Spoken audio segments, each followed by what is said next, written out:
ওং নমঃ শ্রী ভগবতে বাসুদেবায়। হরে কৃষ্ণ। নমস্কার প্রিয় ভক্তবৃন্দগণ, মনোজ কলে অফিসিয়াল চ্যানেলে আপনাদেরকে স্বাগত জানাই। আজ আমরা জানব স্বপ্ন কি বাস্তবে রূপান্তরিত হয়। এটা আপনি নিজেও বুঝতে পারবেন পুরো ভিডিওটি দেখার পর।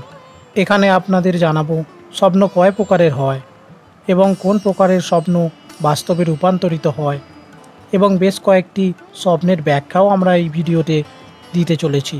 তাহলে মনোযোগ সহকারে সম্পূর্ণ ভিডিওটি দেখুন এবং নিজেই তা উপলব্ধি করুন, তবেই এই ভিডিওটি দেখার সার্থকতা আপনি পাবেন। তাহলে আসুন জেনে নিন। তার আগে আপনাদের কাছে একটাই অনুরোধ, ভিডিওটি ভালো লাগলে লাইক করবেন এবং চ্যানেলটিকে সাবস্ক্রাইব করে পাশে থাকবেন। প্রিয় ভক্তবৃন্দগণ, আপনারা হয়তো প্রতিদিনই কিছু না কিছু স্বপ্ন দেখেন, তা ভালো স্বপ্নই হোক বা খারাপ, এবং আপনারা হয়তো অনেকেই উপলব্ধি করেছেন যে আপনার সাথে একটি ঘটনা ঘটে গেল বা কারোর সাথে কোনো যদি ঘটনা ঘটে, সেটা ভালো কি খারাপ সেই প্রসঙ্গে এখন আসছি না।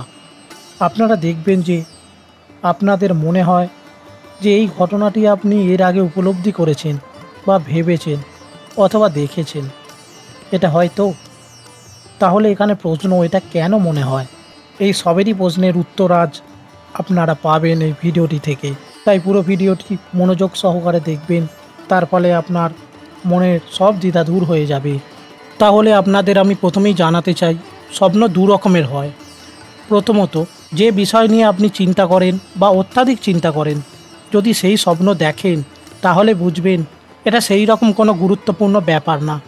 কারণ এটা বিজ্ঞান দ্বারা প্রমাণিত যে কোনো ব্যক্তি যদি সারাদিন চিন্তা করেন, তার প্রতিফলন দেখা যায় সে যখন ঘুমায় ঠিক তখন। এতে বেশি চিন্তা করার কিছুই নেই। দ্বিতীয়ত হলো, দেখবেন আপনি একটা স্বপ্ন দেখলেন, সেটা আপনার মনে কোনো দিন চিন্তাই আসেনি, সেই স্বপ্ন আপনি দেখলেন, তখন আপনাকে একটু সচেতন হওয়া দরকার।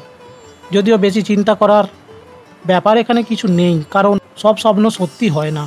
স্বপ্নশাস্ত্র অনুযায়ী যেটা বলা হয়েছে সেই বিষয়ে আপনাদেরকে কিছুটা অবগত করার চেষ্টা করব।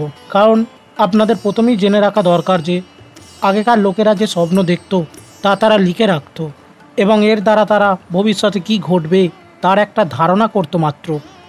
তবে আবারও বলছি, এটা নিয়ে বেশি চিন্তা করার কিছু নেই, কারণ বেশিরভাগ স্বপ্নই বাস্তবে হয় না বা ঘটে না। তবু শাস্ত্র অনুযায়ী যা বর্ণিত আছে সেই কিছু স্বপ্ন নিয়ে এখানে আলোচনা করব, এবং সমস্যা থাকলে তার সমাধানও আপনাদের দেব শাস্ত্র অনুযায়ী। প্রথমে বলবো, আপনি যদি স্বপ্নে জল দেখেন এবং যদি দেখেন যে আপনি জলে সাঁতার কেটে বা কোনো নৌকা দ্বারা পার হয়ে যাচ্ছেন, তাহলে বুঝবেন আপনার যদি কোনো ঋণ থাকে তা থেকে আপনি মুক্তি পাবেন। কিন্তু যদি দেখেন যে আপনি জলে ডুবে যাচ্ছেন, কিন্তু আপনি সাঁতার জানেন, তা সত্ত্বেও আপনি ডুবে যাচ্ছেন শত চেষ্টা করেও, তাহলে আপনাকে সচেতন হতে হবে। কারণ এর ফলে আপনার জীবনে টাকা পয়সার অভাব দেখা দিতে পারে এবং আপনি অত্যাধিক ঋণে ডুবেও যেতে পারেন। এগুলি হলো শুধুমাত্র একটা ইঙ্গিত, স্বপ্নশাস্ত্রে তাই বলা আছে। এবং যদি আপনি স্বপ্নে দেখেন যে কোনো হিংস্র জন্তু আপনাকে তাড়া করেছে, কিন্তু শত চেষ্টা করেও আপনি ছুটতে পারছেন না, তখন বুঝবেন যে আপনার শত্রু বৃদ্ধি পাচ্ছে। তখন আপনি সচেতন হয়ে যাবেন। এটাই ইঙ্গিত দেওয়া হয়েছে শাস্ত্রে। এবং শাস্ত্রে আরও একটি স্বপ্নের কথা বলা হয়েছে যেটা খুবই গুরুত্বপূর্ণ, সেটা হলো স্বপ্নে সাপ দেখা। প্রিয় ভক্তবৃন্দগণ, আপনারা যদি স্বপ্নে দেখেন যে কোনো সাপ দ্বারা আপনি আক্রান্ত হচ্ছেন বা অনেকগুলি সাপ আপনাকে ঘিরে ধরেছে, তখন বুঝবেন এটা খুবই শুভ লক্ষণ। এর ফলে আপনি শীঘ্রই ধনসম্পদ লাভ করতে চলেছেন। কারণ দেখবেন যে স্থানে সোনা দানা থাকে বা গুপ্তধন থাকে, সেখানে এই নাগদেবী পাহারা দেন। ফলে আপনার ভাগ্য অতি শীঘ্রই খুলে যেতে চলেছে। তবে এই সব ক্ষেত্রে আপনি আপনার স্বপ্ন কখনোই ভুল করেও কাউকে বলবেন না, না হলে এর ফল আপনারা পাবেন না। প্রিয় ভক্তবৃন্দগণ, এরপর আপনি যদি দেখেন যদি আপনি হাতি বা ঘোড়ার পিঠে চড়ে আছেন বা পিঠে চড়ে ঘুরছেন, এই স্বপ্ন যদি আপনারা দেখেন, তাহলে বুঝবেন আপনার মনের সমস্ত স্বপ্ন পূরণ হতে চলেছে এবং অতি শীঘ্রই আপনারা আপনাদের ব্যবসায় বলুন বা চাকরিই বলুন, সেই কর্মসংস্থানে আপনাদের মান সম্মান ও খ্যাতি লাভ করতে চলেছেন এবং আপনি অতি শীঘ্রই ধনবান ও সম্মানীয় ব্যক্তি হতে চলেছেন। তবে শাস্ত্রে এও লেখা আছে এই স্বপ্নটিও আপনি কাউকে বলবেন না, আর যদি ভুলেও বলে ফেলেন তাহলে তার ফল আপনারা পাবেন না। এরপর বলা হয়েছে মৃত্যু স্বপ্ন নিয়ে। আপনি যদি কোনো দিন কারো মৃত্যু বা নিজের মৃত্যু স্বপ্ন দেখেন তাহলে বুঝবেন আপনি আরও দীর্ঘায়ু হতে চলেছেন, এবং সেই সংকেত পেলে মন খারাপ করবেন না।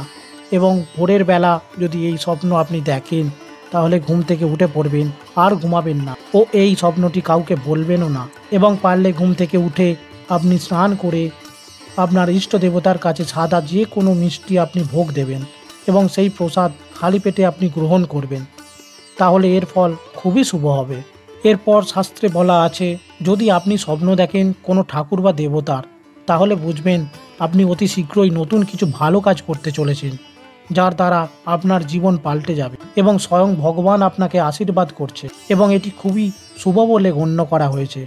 তাই এই স্বপ্ন দেখার পর সঙ্গে সঙ্গে ঘুম থেকে উঠে স্নান করে আপনি আপনার ইষ্ট দেবতার কাছে প্রার্থনা করবেন। তার ফলে আপনি জীবনে সফল হবেন এবং সাফল্য পাবেন আকাশ ছোঁয়া।